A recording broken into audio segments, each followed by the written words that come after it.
painel. Boa tarde, senhoras e senhores. Boa tarde, Rodrigo, Marcos, a quem eu saúdo, meu colega de Ministério das Cidades e todos os membros da mesa que ele representa. Primeiramente, agradecer o convite da NTU, saudar o nosso novo presidente, foi um prazer conhecê-lo, dizer que a nossa presença aqui dos representantes dos secretários de Finanças dos municípios brasileiros, das grandes cidades brasileiras, representadas pela Frente Nacional dos Prefeitos, demonstra, Tortoriello, um amadurecimento dessa discussão. Eu acho que nós estamos começando a construir um caminho de realismo, de pragmatismo, para tratarmos essas questões tão delicadas relacionadas ao financiamento das tarifas, do financiamento do transporte coletivo.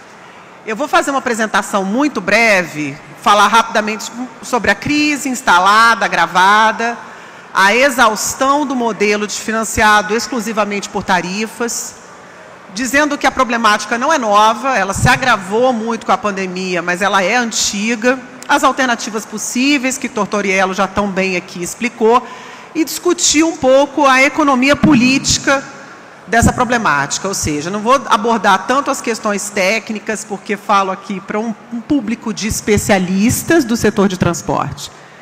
A minha especialidade são finanças. Então, é uma especialidade diferente, por isso já começo aqui pedindo licença a vocês, no caso de utilizar algum termo inapropriado, que não pertence ao jargão dos transporteiros. Não sou desse ambiente, mas tenho por vocês um respeito muito grande. Primeiramente, a crise que foi instalada, que já foi rapidamente também explicitada pelo Tortoriello, ela não é nova, mas durante a pandemia, devido à redução da demanda, foi extremamente agravada e agora, com o valor do diesel, enfrenta um outro tipo de desafio também. Então, nós estamos num momento aqui de tempestade perfeita para os sistemas de transportes. Particularmente, eu posso dividir com vocês a nossa experiência dramática de Salvador, que é o sistema operado por 3 consórcios. Um deles sofreu uma intervenção, depois foi encampado pelo poder público. Nós passamos quase um ano operando diretamente um dos consórcios. Precisamos sanear as empresas antes de conseguir que os outros assumissem as linhas.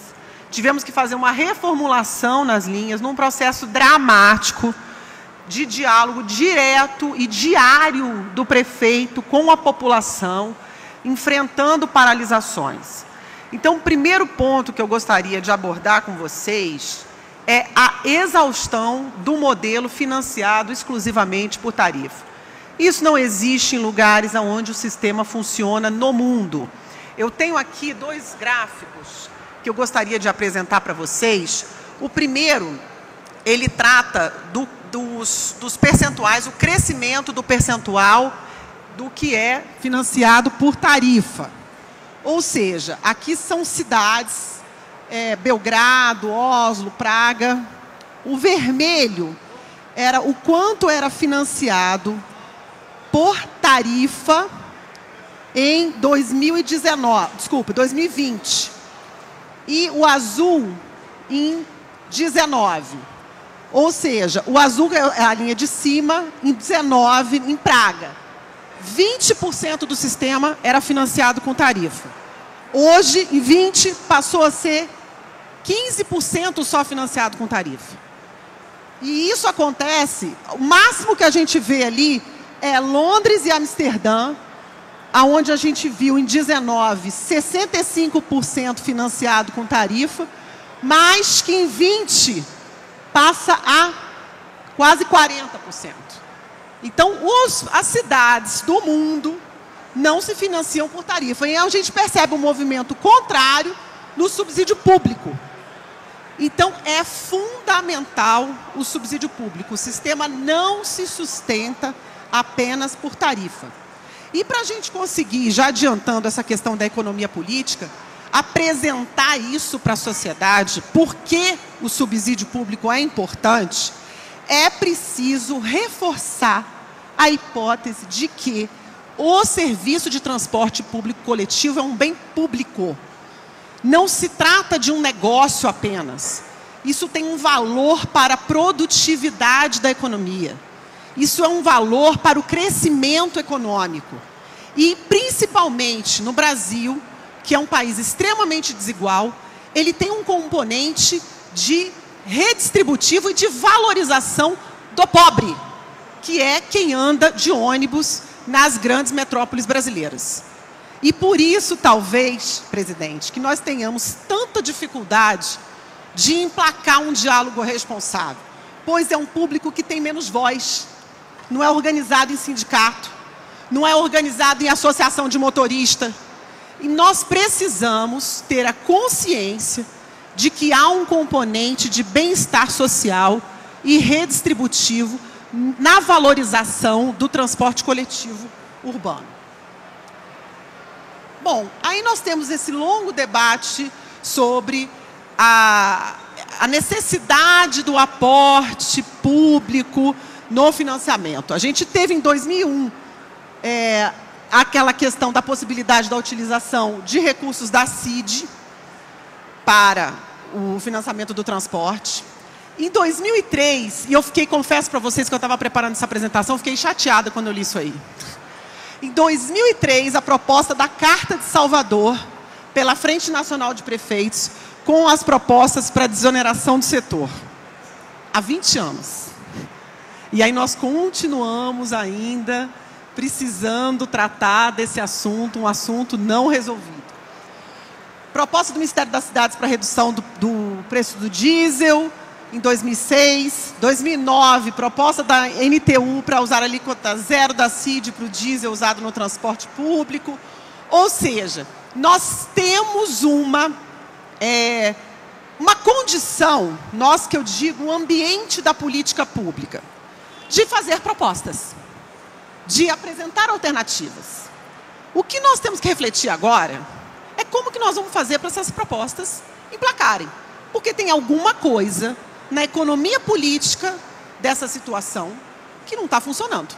Porque senão a gente já tinha resolvido esse problema há 20 anos no Brasil. E eu vou, no decorrer da minha apresentação, eu não vou falar sobre as fontes de financiamento, porque o Tortoriello, que é o especialista, tão bem já apresentou isso aqui, e é uma leitura abundante, não precisa da gente detalhar aqui cada uma das possibilidades, porque eu pretendo me deter especificamente as possibilidades financeiras dos entes subnacionais municípios arcarem exclusivamente com o financiamento público dessas tarifas. Eu vou me ater isso mais no final. Aqui são alternativas, exemplos de fontes de financiamento. E aqui eu trouxe esse slide para dizer para vocês um exemplo do que acontece na rigidez orçamentária da União, mas que se reproduz da mesma maneira em estados e municípios. 5% do orçamento é aquilo que os grandes e ricos municípios brasileiros investem por ano. É o orçamento de investimento, é o que sobra para investir. Isso sabe quantos municípios? 20, 30. Porque 60% dos municípios sobra zero. O que arrecada gasta integralmente no custeio. Seja para pagar a folha de pagamentos, seja para manter a máquina funcionando, a Câmara de Vereadores. O custeio do município é muito baseado e é intensivo em folha. Porque a gente paga salário de professor, paga salário de médico e auxiliar de enfermagem. Nós temos uma folha intensiva. Não sobra. Se insistirmos na tese de que os municípios, sozinhos, com 5% do seu orçamento, ou 2%, ou 1%, com o que existe hoje de receita, vão financiar algum transporte, esqueça. Ah, Giovana, mas 250 subsidiaram na pandemia. Primeiro que isso não foi subsídio integralmente. O que houve, numa linguagem técnica, foi barata voa. O que houve foi saque de poupança para não fazer os sistemas quebrarem. Isso é ruim para os municípios, primeiro porque não tem nenhuma fonte estável de financiamento. você consegue fazer em um ano, depois você não consegue fazer mais, porque o que você fez foi sacar de poupança. Segundo, que é péssimo para o sistema, é péssimo para vocês que são os empresários do transporte. Porque a fonte de receita para o setor, ela tem que ser permanente, estável e vinculada. Para quê? Para que você consiga financiar operações de médio prazo. Por PPPs, por exemplo. Como que você vai alavancar uma operação que hoje esses ônibus que nós estamos vendo aqui, que tem 15 anos, uma duração muito superior aos ônibus atuais, menos custeio para manutenção, mas o investimento inicial é altíssimo comparado com os demais. E não precisa ir longe, você pode ir para aquele modelo Euro 6, que já vai ter que ser começado ano que vem a inserido na frota. Isso tudo aumenta o custo inicial e o investimento. Como que você vai alavancar essas operações? Se hoje no Brasil você não tem um programa federal de renovação de frota, e ainda que tivesse, que empresa que ia conseguir tomar recurso? Se há um risco de contaminação geral de quebra do sistema. Então vamos colocar os problemas onde eles estão. Nós precisamos compartilhar o financiamento com a União e com os estados. Fazer uma gestão e uma governança compartilhada nos moldes que nós conhecemos em várias agências de regiões metropolitanas do mundo. E nós temos que almejar esses modelos. Se nós formos esperar, como tudo que é desenvolvimento, passar por todas as etapas que Paris passou, até chegar na autoridade de transporte metropolitana, vamos chegar em 100 anos, nós não vamos chegar naquele modelo. Agora, nós temos condição, sim, de tecnologia hoje, de conhecimento e capacidade para criarmos uma modelagem que sustente um salto de qualidade, de eficiência e de transparência nesse setor. Então, eu não vou me alongar muito mais, eu sei que meu tempo está terminando, mas eu gostaria de chamar a atenção que é fundamental para todos nós, stakeholders, que estamos envolvidos nessa questão. Que tenhamos consciência da necessidade do aumento da eficiência, porque qualquer proposta que não esteja vinculada à renovação de frota, a disponibilidade de tempo. E a gente sabe que isso é uma coisa compartilhada, poder público, empresas, usuários. Nós não vamos conseguir construir a legitimidade política para implantar. Não podemos, em outras palavras, Marcos, financiar ineficiência. Não pode nunca ter um mote que, indiscriminadamente aos resultados, os aportes sejam realizados. O que aconteceu de subsídio neste último ano, dos municípios, é insustentável, não vai ser permanente, e quem contar com isso não vai se decepcionar no segundo e no terceiro ano. Nós atuamos, né, Branco? Nós fizemos várias reuniões, conseguimos, junto à Frente Nacional dos Prefeitos, os nossos prefeitos, o prefeito de Salvador, o prefeito de Porto Alegre, o prefeito de Aracaju, foram várias vezes a Brasília e conseguimos esse ano um auxílio emergencial. E aí o que conversávamos com o Branco é o seguinte: este ano é um auxílio emergencial para não haver uma quebradeira generalizada do sistema.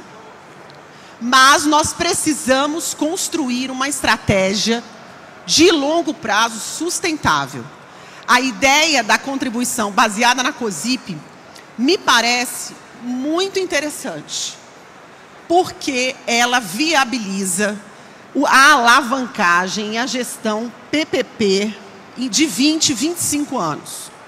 Ela permite investimentos rápidos, como vem acontecendo na iluminação pública que nós estamos vendo no Brasil, e nós temos uma segurança nessa receita. Ah, mas é muito fácil, vem a secretária de Fazenda e propõe logo um imposto novo, aí até eu.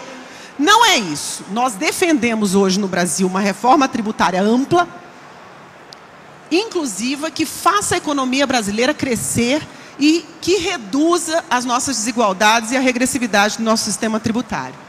E nós consideramos totalmente factível e viável que uma estratégia de financiamento do transporte coletivo urbano seja inserido nessa discussão, para que então a gente possa, para além das outras questões de financiamento do setor público que a reforma tributária vai incorporar, nós incorporemos também, presidente, a questão do financiamento do transporte coletivo urbano.